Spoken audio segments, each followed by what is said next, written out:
I want to talk about an article you recently penned because, well, that is on Russia now recognizing that the Europeans are essentially preparing for more than indirect war, a very direct war with Russia. Mm.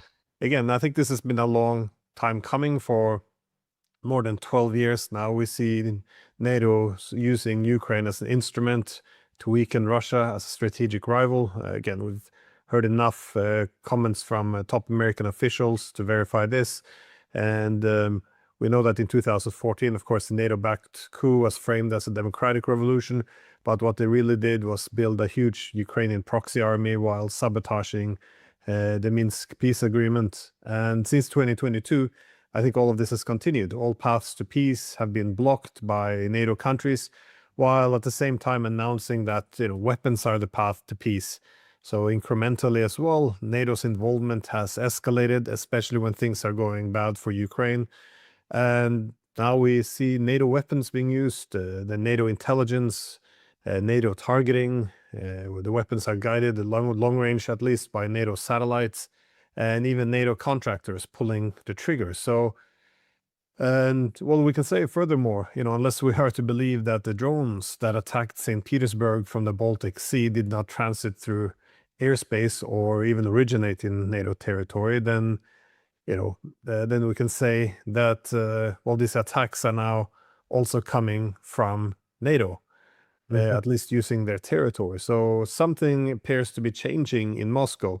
Perhaps it's the European leaders speaking ever openly about the need to break Russia, mass produce long range weapons to strike deeper and deeper inside Russia. I mean, there's no more pretend anymore. And something, yes, as I said, appears to have changed in Moscow. And Putin's speech, I think, was also an indication of where things are heading. I was wondering, what is your take, though, on this speech? Yeah, I've learned to pay attention to Sergei Karaganov. I know he's a mentor of you. Oh, I think it's correct to describe him as a former mentor. At least you worked with him at one point. And Sergei's always been, he gets dismissed by some. Oh, he's just a political scientist, but he's a very thoughtful guy. And he's very good at seeing trends. And so let me pose sort of the opposite case that will reinforce where Sergei's coming from.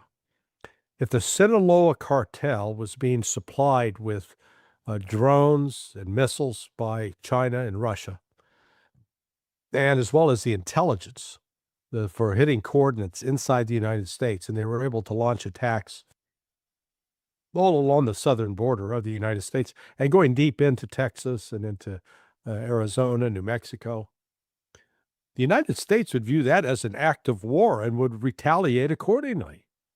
They wouldn't sit there and pretend that it was just some minor border dust up.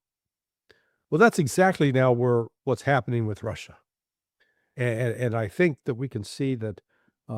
Let's call it the anchorage period, where Putin met with Trump, and there was some hope that the United States, now the United States is engaging Russia, and that there was going to be perhaps a diplomatic exit, or at least something other than force. That's dead, absolutely dead. And that has been announced as well by Sergei Lavrov, among others, that Ushakov, Yuri Ushakov, who's a close advisor of Putin, they've all made it clear that that process is dead. And this goes back to Sergei Karaganov's position. The West has lost its fear of Russia. They assume that we can do whatever the hell we want. We can bomb them, we can kill them, we can destroy schools, and Russia's not going to do anything in return. And so I think Karaganov he's talking a graduated escalation, but nonetheless an escalation. Step one, you start hitting these sites hitting the factories, military sites in those countries to let them know, no, you've now crossed the line. You've hit us, we're hitting you back. I think, and frankly, that ought to be followed up by putting NATO on notice that any surveillance aircraft that are even in international airspace that are collecting information on Russia will be targeted and will be shot down. that the West has got to know that they cannot continue this kind of provocation. Because as Sergei has pointed out, if this continues, the next step is the use of tactical nuclear weapons. And that pushes the world into a whole new direction. But I hope there's nobody left in Russia that harbors the illusion that somehow the West is seeking a peaceful, negotiated outcome. No, absolutely not. The West wants to destroy Russia. They're intent on that. The rhetoric has become more intense. And what's really bizarre is how the media coverage now is really portraying Russia is on its back foot, Russia's suffering, Russia's losing. Oh my God, and meanwhile, what's actually happening on the battlefield is Russia is moving forward in a way that has not moved forward in the previous 4 years. In 2003, 2023, they were focused on Bakhmut, in 2024, Avdiivka, or may have them reversed, but it was first Bakhmut, then Avdiivka, and then Bakhmut, and then 2025, Pokrovsk. So there was always like one battle that was getting all the attention and all the resources. Not now. There are multiple battles along the line that are taking place and will collapse the Ukrainian line at some point. So the war has changed in tone. That is for certain. Yeah, it's been so many fictions all along. I mean, I remember that when Russia first went in, the main talking point was not just unprovoked, but this full-scale invasion, even though the Russians were talking to Zelensky about finding a peaceful solution on the first day of the attack. Already in March of 2022, the first articles came out that, well, Russia's already losing. It's running out of missiles within the next 2 to 5 days or something. Then we had the Nord Stream issue. Oh, yes, they blew up their own pipeline. Then we had the invasion of Kursk, which was, this is definitely, turning the tide now. Russia is losing. Every time NATO escalates with a new weapon, it's a game changer. Yeah. I mean, we listened to this for more than 4 years now, that now the Ukrainians are winning. Now they're winning. It's getting more and more absurd every time. But again, the goal is always the same: is to prolong the war, keep it going, and officially the language is, well, we just want Ukraine to negotiate from a position of peace. We want to force Putin to the negotiation table, even though it's the Europeans who refuse to talk to the Russians. It's quite absurd. I mean, anyone paying attention would know that this is absurd, but it's the propaganda is really dialed up, and they think that following these talking points is somehow very patriotic, even though, as you said, we're heading now towards not just war, but such a war could very easily escalate into a war with the use of tactical nuclear weapons. I did notice in Putin's speech, he did refer to Operation Barbarossa of 1941. Why do you think this historical comparison is so important?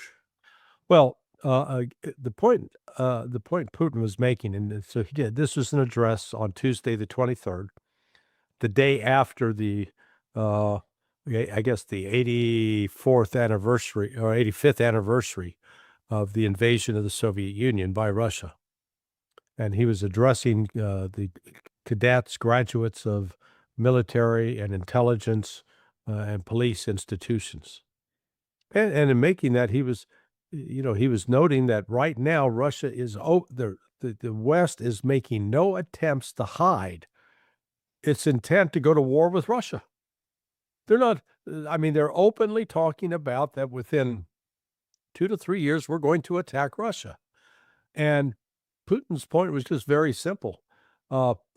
We've been there before. We the Russian people have been there before. We know what it means to face this kind of threat.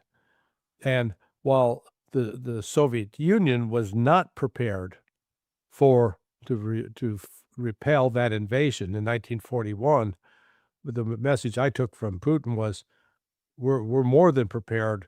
We know it's coming, and we're going to deal with it. So that was really, I think he put a notice, put out a red flag that the West should see that you're getting ready to enter a hot zone. And if you follow this, the result will be the same as what happened to Germany and its European allies that attacked the Soviets, ultimately, and were ultimately defeated. But this time, Russia's not going to sit back and wait to be attacked. Once it becomes clear that the West is intent on following through on this threat, Russia's going to take steps to defend itself. That was the clear message I took away from that speech.